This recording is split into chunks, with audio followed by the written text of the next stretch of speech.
Beloved, greetings in the name of Christ. Today is the day 6, one left to go.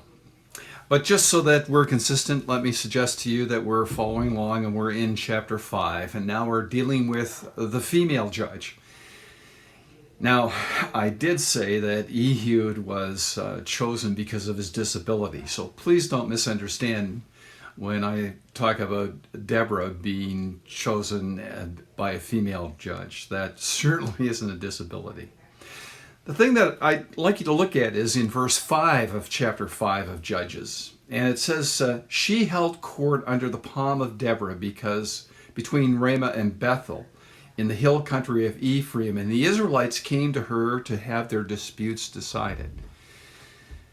Here's an interesting dynamic that we see in Deborah is that she had a function in terms of justice. Her initial focus was this role of individually helping people sort out the right thing to do, the good thing to do, the just thing to do.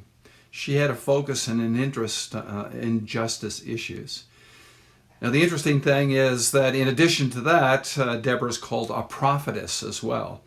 And so she was one of the people whom were still open to the kinds of visions, the kind of perspective on history and contemporary events that God would provide her. And that happened not just individually with individual people, but it also happened for the nation.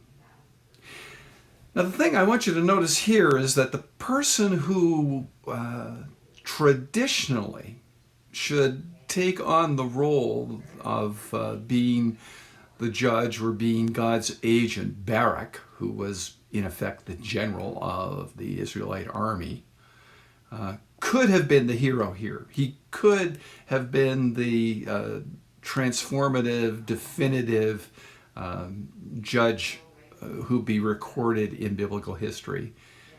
But because of his unwillingness to share in this vision of relief and recovery and revival of God's program and God's plan, Deborah is recorded as the one who gets credit for being the judge.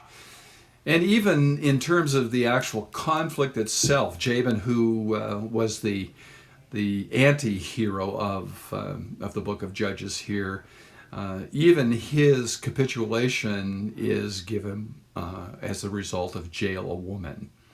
And so the whole feminine aspect of being involved in God's great plan for the recovery of the nation is fundamentally all female.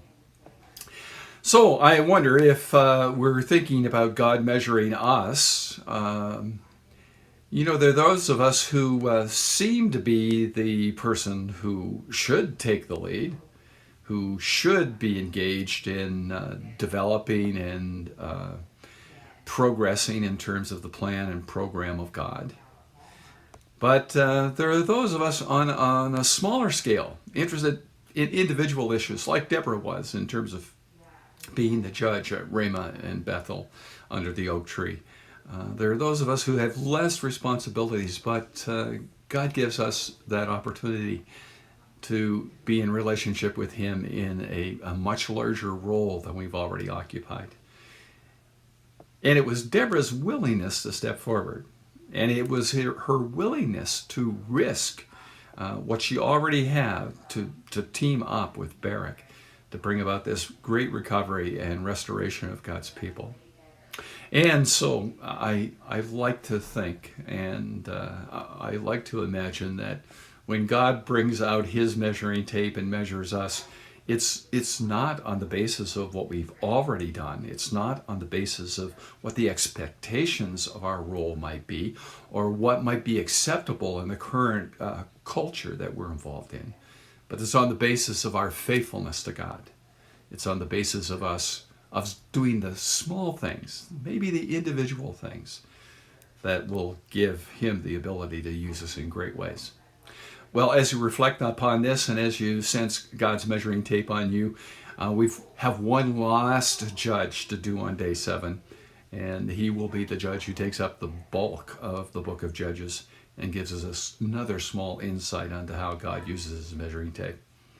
May God bless you today, and may God call you not just to the small roles, as important as they are, but to the great big roles as well.